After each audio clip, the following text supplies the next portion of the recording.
एक समय नैमिष सारण्य के रहने वाले सब मुनि लोग संसार के ऊपर कृपा की इच्छा से सूत जी से पूछने लगे, इस भयंकर घोर कलयुग में बालक बहुत काल तक जीने वाले कैसे होंगे। सूत जी बोले, द्वापर के अंत में जब कलयुग प्रवृत्त हुआ तब दुष्टनी स्त्रियां विचार करने लगी कि माता जीती है, उनके आगे लड़के नष्ट हो जाते हैं। ऐसा निश्चय करके गौतम ऋषि के पास सब मिलकर गईं। सुखपूर्वक महात्मा गौतम एकांत में बैठे थे। उनके आगे स्त्रियां नम्रता पूर्वक खड़ी होकर कहने लगी, इस भयंकर समय में किस व्रत से या किस तप से हम लोगों के लड़के जीवित रहेंगे, ऐसा निश्चय करके हे प्रभु आप कहिए। ऐसा उन स्त्रियों का वचन सुनकर गौतम जी कहने लगे कि हे स्त्रियों, जैसा मैंने पहले सुना है वह आप लोग सुनो। महाभारत का युद्ध जब समाप्त हो गया, युधिष्ठिर जी दुखी हुए। अश्वत्थामा ने इनके पुत्रों को जब मार डाला तब इस शोक से घबराई हुई द्रौपदी मरे हुए पुत्रों को देखकर अपनी सखियों के साथ महाराज धौम्य के पास गई। द्रौपदी बोली, हे ब्राह्मण श्रेष्ठ, किस उपाय से पुत्र दीर्घजीवी होंगे, ये प्रसन्नता पूर्वक निश्चय करके कहिए। तब धौम्य जी बोले, पहले सतयुग में सत्य बोलने वाले, सच्चाई रखने वाले, सबको समान दृष्टि से देखने वाले, दया से युक्त जीमूतवाहन नाम के राजा हुए।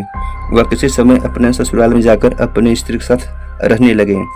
उस गांव में आधी रात के समय पुत्र शोक से घबराई हुई पुत्र को पुनः देखने में आशा रहित एक दुखिनी करुणा स्वर में रोने लगी। हाय हाय, बुढ़े के आगे जवान पुत्र नष्ट होने जा रहा है। ऐसा उनका रोना सुनकर दया से युक्त राजा का हृदय फट गया। तब राजा वहां जाकर बोला, इनके मरने का कारण कहो। वह बोली, हे राजन, रोज रोज गरुड़ मेरे लड़कों को खा जाता है। वृद्धा का वचन सुनकर दयालु राजा बोले, तू खड़ी रह, तेरे पुत्र की रक्षा के लिए मैं यत्न करूंगा। यो कहकर राजा भय को छोड़कर खाने के स्थान पर गया। वहां पर गरुड़ जी आकर राजा के शरीर के मांस को खाने लगे। बड़े तेजस्वी गरुड़ ने बाया अंग जब खा लिया तब पासा फेर कर राजा ने दाहिना अंग भी दे दिया।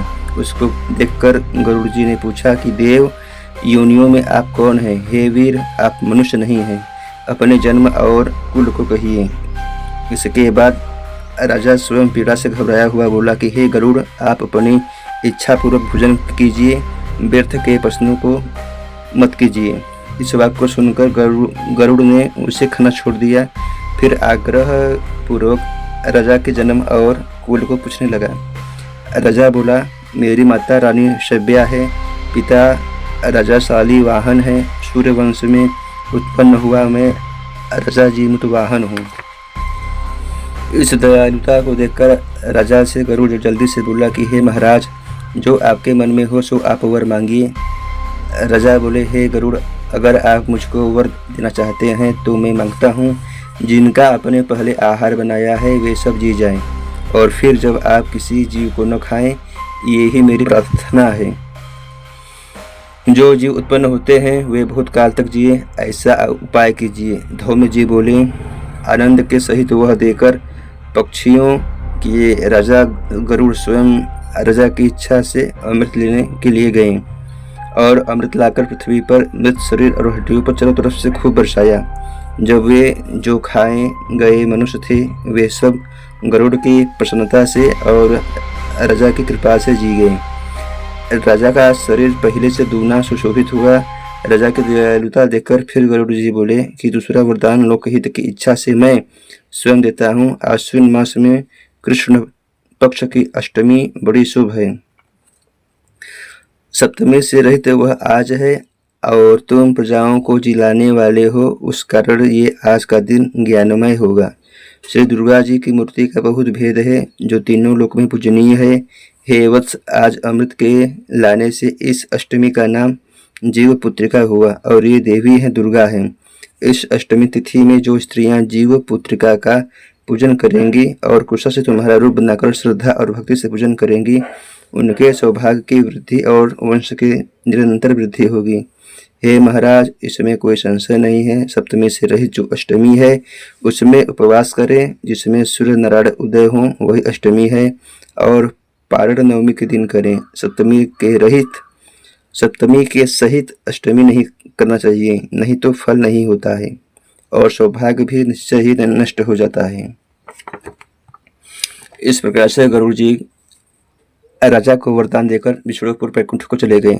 राजा भी अपनी स्त्री के साथ अपने नगर को चला गया। हे देवी, ये बहुत दुर्लभ व्रत मैंने कहा, जिस व्रत के प्रभाव से लड़के बहुत दिन तक जीवित रहते हैं।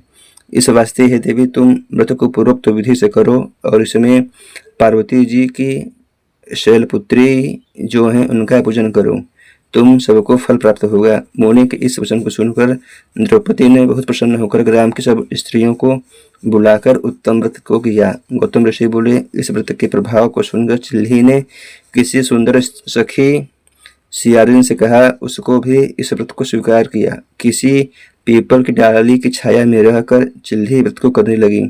उसी पीपल के खोड़हर में सियारिन भी व्रत करने लगी। कहीं पर उत्तम ब्राह्मण से इस कथा को सुनकर चिल्ही ने अपनी सखी सियारिन जो कि खोड़हर में बैठी थी उससे कहा। आधी कथा को सुनकर भूख से दुखी शरीर वाली सियारिन खोड़हर से निकलकर जल्दी से मुर्दों से भरे हुए मसान पर गई। वहां जाकर अपनी इच्छा पूर्वक सियारिन ने मांस को खाया और चिल्ही ने निर्जल व्रत किया। तब प्रातः काल हो गया। गौशाला में जाकर सुगंधि युक्त सुंदर जल पिया। वहीं पर स्वस्थ चित्त से नवमी के दिन नवमी में पारण किया। कुछ दिनों के बाद दोनों ने अपने शरीर को छोड़ दिया। बाद में कौशलपुर में किसी धनी के घर संयोग से दोनों का एक ही घर में जन्म हुआ। बड़ी सियारिन हुई, छोटी बहन चिल्ही हुई। संपूर्ण लक्षणों से युक्त उसको जाति का स्मरण रहा। बड़ी बहन काशीराज ने ब्याही, छोटी बहन को काशीराज के मंत्री ने गार्हपत्य अग्नि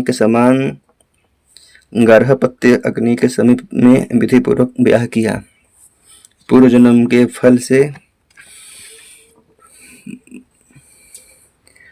मगनयनी रानी ने जो लड़का उत्पन्न किया वो सब यमराज के घर चले गए। जाति का स्मरण रखने वाली दीवानजी की स्त्री ने 8 पुत्र उत्पन्न किए। 8 वर्षों की माता की तरह उसको देखकर राजा की स्त्री राजा के आगे इस ईर्ष्या यानी अक्षमा के साथ बोली, हे नाथ, मेरे वचन को आप पूरा करो और जिस रास्ते से मेरे लड़के यमराज के यहाँ गए हैं उसी रास्ते से अगर हमारा जीवन चाहते हैं तो मेरी बहन के भी लड़कों को पहुँचा दूँ। ये सुनकर राजा ने वैसा ही किया। इसके बाद जीवित पुत्रिका ने उनको जिला दिया। एक समय वन में उनके सिर काटकर बांस की डोरी में रखकर उसके घर भेज दिया। वे सब सिर अनेकों रत्नों से युक्त हो गए, बिना चोट फोट के सब जी गए। उन लड़कों को देखकर राजा की स्त्री बड़े आश्चर्यचकित हो गई।